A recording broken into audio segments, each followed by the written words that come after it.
आपको बता दें कि बॉम्बे हाई कोर्ट में अर्नब गोस्वामी की जमानत याचिका पर सुनवाई इस वक्त चल रही है। दोपहर 12 बजे ये सुनवाई शुरू हुई और इस मामले के 3 अक्यूज, जिनमें अर्नब गोस्वामी के साथ एमएस शेख, उनके वकील विजय अग्रवाल, जो अभी दलीलें रख रहे थे, उन्होंने सीधे तौर पर कहा कि तीनों अक्यूज एक दूसरे को जानते नहीं हैं, यानी कि कॉमन इंटेंशन कोई नहीं हो सकता। ये सारी बातें कोर्ट के सामने रखी गई हैं। आपको बता दें कि इस मामले में मजिस्ट्रेट से इजाजत ना लेना, इसका जिक्र कल हरीश साल्वे ने भी रखा था और आज विजय अग्रवाल ने भी, जो कि एमएस शेख के वकील हैं, उन्होंने भी यही तथ्य सामने रखे हैं। बड़ी बात आपको बता रहे हैं क्योंकि एक एक तस्वीर और एक एक अपडेट आप तक पहुंचा रहे हैं। हमारे साथ श्वेता त्रिपाठी जुड़ी हुई हैं। श्वेता, जो कल बातें रखी गई हरीश साल्वे द्वारा, जो अभी एमएस शेख के वकील रख रहे हैं कोर्ट में विजय अग्रवाल, वो भी यही बात कर रहे हैं कि कैसे कॉमन इंटेंशन की बात गलत है, 306 आईपीसी इसमें लगती नहीं है। बिल्कुल सुचारिता, जब 3 लोग अलग अलग हैं, जानते नहीं हैं, तो फिर कॉमन इंटेंशन की बात कहां से आ सकती है? इस पॉइंट को रखा गया है। लेकिन और इससे बड़ा पॉइंट ये रखा जा रहा है सुचारिता कि केस को रीओपन आपने कैसे कर दिया, आपने केस की री इन्वेस्टिगेशन कैसे शुरू कर दी जब आपने कोर्ट को ये बताया ही नहीं था। ये जिस बात को लेकर के आगे बढ़ा जा रहा है सुचारिता, वो सबसे इंपॉर्टेंट पॉइंट यही है, क्योंकि जो पूरी कहानी किसी के इर्द गिर्द किसी बात की घूमती है, तो वो यही बात है कि वो केस जिसको लेकर के रीओपन करने की मंशा क्यों हुई, क्योंकि आपको बदला लेना था, जिसका भी जिक्र किया गया। वो केस जिसको आप आधार बनाने की सोच रहे थे, जो कि क्लोज हो चुका था 2019 में ही।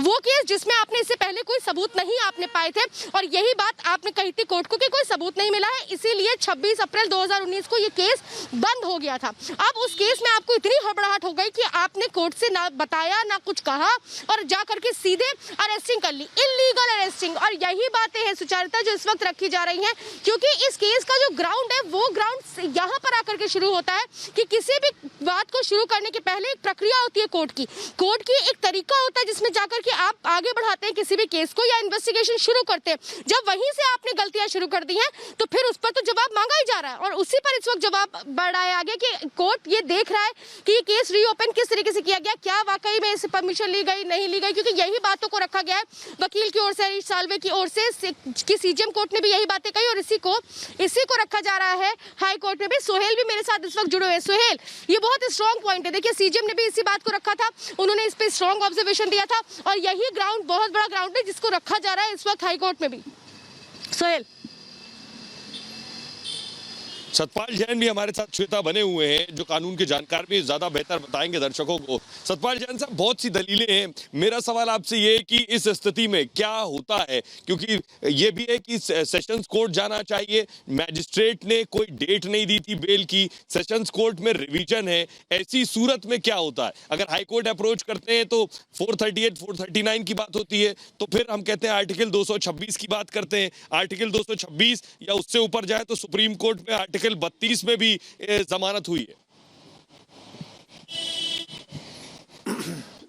देखिए, ये भारत का जो संविधान है, भारत के संविधान ने जितनी भी जुडिशियल में डिस्क्रिशनरी पावर्स हैं वो हाई कोर्ट को और सुप्रीम कोर्ट को दी हैं। 115 सीपीसी में भी डिस्क्रिशनरी पावर्स दी गई हैं, 482 में भी दी गई हैं, 226 में भी है कि न्याय के लिए for doing justice high court can pass any order. और जहाँ तक बेल के मामले होते हैं, ऐसा नहीं है कि हाई कोर्ट सीधी बेल नहीं दे सकता है, हाई कोर्ट भी बेल दे सकता है। कुछ केस ऐसे होते हैं जहाँ हाई कोर्ट को लगता है कि नहीं, पहले सेशन जज के जाना चाहिए और वहाँ आपको चांस लेना चाहिए। लेकिन ये मामला जो राजनीतिक दुर्भावना से है, जिसमें तथ्य सरकार के खिलाफ जाते हैं, इन्वेस्टिगेशन के खिलाफ जा रहे हैं, जहाँ पर साफ साफ है कि भी एक व्यक्ति के साथ ज्यादती की जा रही है जी, उसमें हाई कोर्ट में जाने में मुझे कोई संवैधानिक बात नहीं लगती। हाँ, ये बात सही है कि अंत में सारी बात सुनने के बाद, सारा लॉ पॉइंट, सारे तथ्य सुनने के बाद डिस्क्रिशन जजेस की है कि वो सीधे बेल देना चाहें या सीधे बेल ना देना चाहें। लेकिन बेल देने की उनकी पावर है, हाई कोर्ट की भी है, सुप्रीम कोर्ट की भी है, सेशन जज की भी है। और इसलिए अगर हाई कोर्ट उनको बेल ग्रांट करने का निर्णय करता है, करना है नहीं करना ये निर्णय हाई कोर्ट करेगा, तो ये पूर्णतः संवैधानिक और लीगल फैसला होगा। और मुझे पूरा विश्वास है, मुंबई हाई कोर्ट के माननीय न्यायाधीश 3 दिन से इस पर बहस सुन रहे हैं, और 3 दिन से बहस सुनने के बाद आज वो सारे एक निष्कर्ष पर पहुंचने वाले होंगे, जो भी है उचित निर्णय करेंगे। मुझे याद है इमरजेंसी के दिनों में जब श्री कुलदीप नैयर को गिरफ्तार किया गया था, तो एक कानून बन गया था कि इस गिरफ्तारी को कहीं भी चैलेंज नहीं किया जा सकता। तो जब उन्होंने चैलेंज किया तो शायद मोस्ट गालबन राजेंद्र सच्चर उनके वकील थे या उस समय वो जज थे, तो जब सुनवाई शुरू हुई तो उस समय इमरजेंसी में सरकार की ओर से कहा गया कि नहीं साहब, आप इस पर सुनवाई नहीं कर सकते हैं। तो मुझे याद है दिल्ली हाईकोर्ट के दोनों जजों ने कहा कि आपका ऑब्जेक्शन हमने सुन लिया है, हम केस की सुनवाई कर रहे हैं, आपके ऑब्जेक्शन का भी और केस का भी निर्णय हम करेंगे। और जहाँ तक मेरे को ध्यान आ रहा है, उसके कुछ दिनों बाद तुरंत इमीडिएटली देर आफ्टर उन्होंने कुलदीप नैयर को रिलीज कर दिया था। इसलिए जो डिस्क्रिशनरी पावर्स हैं सुप्रीम कोर्ट की, हाई कोर्ट की, वो सबसे ऊपर हैं, अंतिम हैं और वो सब्जेक्ट टू द सतपाल जी, जैसा आप कह रहे हैं सुप्रीम कोर्ट फिर हाई कोर्ट जी, और हम पूरा सम्मान करते हैं सुप्रीम कोर्ट का, ऑनरेबल हाई कोर्ट का। मामला इस वक्त सुनवाई जारी है और हम सुनवाई का इंतजार कर रहे हैं। सुनवाई के बाद क्या फैसला आता है उसका इंतजार कर रहे हैं। इस बीच शशांक जी लगातार जो दलीलें दी जा रही हैं उसमें एक बात बिल्कुल साफ आती है, वो राजनीतिक मंशा की है। हम बार बार ये कहते हैं कि पॉलिटिकली मोटिवेटेड जो हरीश साल्वे ने कहा, और मैं और केसेस की बात करना चाहूंगी। जिस तरह से हंसा का केस सामने आया, जिसमें हंसा ने कहा कि हमें धमकाया जा रहा है, जिस तरह से अर्नब गोस्वामी को लेकर गए पुलिसकर्मी वही थे, और ये सब कुछ दिखाता है कि किस तरह से एक पूरा मोटिवेटेड कैलकुलेटेड ये साजिश और षड्यंत्र रहा है। शशांक जी। जी, इसमें मैं थोड़ा सा लंबा बोलूंगा, मुझे मौका दीजिएगा। देखिए, पहले तो मैं आपको वकील साहब जो मेरे पहले बोल रहे थे बिल्कुल सही बोल रहे थे कि इमरजेंसी के टाइम में रोक दिया गया था कि आप कोर्ट जा ही नहीं सकते। इमरजेंसी जो 1975 में इंदिरा गांधी ने लगाई थी और आज जो महाराष्ट्र में चल रहा है, दोनों में बहुत समानताएं हैं। 1975 में बीच में कांग्रेस पार्टी और गांधी फैमिली थी, आज भी महाराष्ट्र के इस आपातकाल में कांग्रेस पार्टी और गांधी फैमिली है। उस समय शिवसेना ने सपोर्ट किया था उस इमरजेंसी का, आज भी शिवसेना सपोर्ट कर रही है इस इमरजेंसी का। उस समय शरद पवार जी होम मिनिस्टर थे महाराष्ट्र के, आज शरद पवार जी के पार्टी के आदमी होम मिनिस्टर है महाराष्ट्र के, पर मेंटेलिटी सेम ही है। ये पूरा रिपीट हो रहा है सब कुछ। कोर्ट में जो मैटर है, मैं वही कहा कि जो संविधान है या संवैधानिक स्ट्रक्चर है पूरे इंडिया में, जो डेमोक्रेसी है, वो लोगों के लिए और लोगों से है। जब लोगों के लिए और लोगों से है तो आप उनके फंडामेंटल राइट वायलेट नहीं कर सकते हैं। सबसे इंपॉर्टेंट फंडामेंटल राइट है, आप बोल सकते हैं, कहीं जा सकते हैं। अगर आप किसी को अरेस्ट करते हैं कभी भी, तो वो इन दोनों का वायलेशन है। इन दोनों का वायलेशन कब हो सकता है? जब कुछ एक्सेप्शनल सर्कमस्टेंस खड़े हैं। इस केस में कोई भी एक्सेप्शनल सर्कमस्टेंस खड़े ही नहीं हुए हैं। यहाँ पे क्या हुआ? यहाँ हुआ कि अर्नब गोस्वामी जी को एक पुराने बंद हुए मैटर में को अरेस्ट किया गया है और अब उसके लिए लोग लड़ रहे हैं। एमएम कोर्ट में इनको पुलिस कस्टडी तक नहीं मिली, यहाँ तो ऑलरेडी जीत हो गई अर्नब गोस्वामी जी की। फिर सेशन कोर्ट चले गए, सेशन कोर्ट में भी इनको नहीं मिली पुलिस कस्टडी। अभी हाई कोर्ट में जब लड़ रहे हैं तो हाई कोर्ट में भी देखिए आप लगातार मुझे 3 दिनों से डेट मिल रही है। इससे मतलब ये दर्शाता है कि हाई कोर्ट भी स्टे के लिए तैयार है। उसी के साथ ये भी जोड़ना चाहूंगा कि कल सुप्रीम कोर्ट ने जिस तरीके से लताड़ पड़ी है विधानसभा के सेक्रेटरी को, इनको तो सबक ले लेना चाहिए कि इनको जुडिशरी के मामले में हस्तक्षेप नहीं करना चाहिए और ना ही लोगों के संवैधानिक अधिकार का उल्लंघन करना चाहिए। जिस तरीके से ये अरेस्ट करके ले गए अर्नब गोस्वामी जी को और उसके बाद बैक टू बैक केसेस कर रहे हैं और आप लोगों पे भी केस कर रहे हैं। मैं तो आप लोग का कहना चाहूंगा कि आप लोग कितने सुदृढ़ हैं अपने कार्य में कि आप लोग लगे हुए हैं और आप लोग लगा रहना चाहिए, क्योंकि संविधान 4 मूल अधिकारों से चलता है, उसमें मीडिया का भी बहुत ज्यादा अहम रोल है। जी जैन साहब, कानून की रोशनी में जरा बताइए कि इलीगैलिटी ऑफ एफआईआर या इलीगल डिटेंशन, इसको सुनने की पावर हाई कोर्ट की ही है या सेशंस कोर्ट भी सुन सकती है? क्या इलीगैलिटी ऑफ एफआईआर सुनने की ताकत या हम उसके लिए अप्रोच सिर्फ हाई कोर्ट को ही कर सकते हैं? देखिए 482 में हाई कोर्ट को पावर है कोई भी क्रिमिनल मामले में आके न्यायोचित निर्णय देने का, कोई भी डायरेक्शन इशू करने का। ये लगभग वैसी ही पावर है जैसे 115 सीपीसी में है, जहां पर कोर्ट को पावर है कि कोई भी वो न्याय के हित में आदेश पास कर सकती है। डिटेंशन जो ये अरेस्ट है, अरेस्ट जो की गई है वो एफआईआर लॉज दोबारा जो पहले से मामला क्लोजर था उसमें उन्होंने की है और पुलिस सीजीएम के पास ही उन्होंने पेश किया है, सीजीएम से ही उन्होंने रिमांड मांगा है और उसके बाद जो रिमांड नहीं दिया सीजीएम ने, उसके खिलाफ जो आज मैंने सुना कि पुलिस सेशन जज के गई है। इस मामले में जमानत देने का पूरा अधिकार हाई कोर्ट को भी है, सेशन जज को भी है। अब हाई कोर्ट अपनी पावर एक्सरसाइज करता है या नहीं करता, सेशन जज करता है या नहीं करता, वो उस केस के जजों के अनुसार जो तथ्यों का अवलोकन है उस पर निर्भर करता है।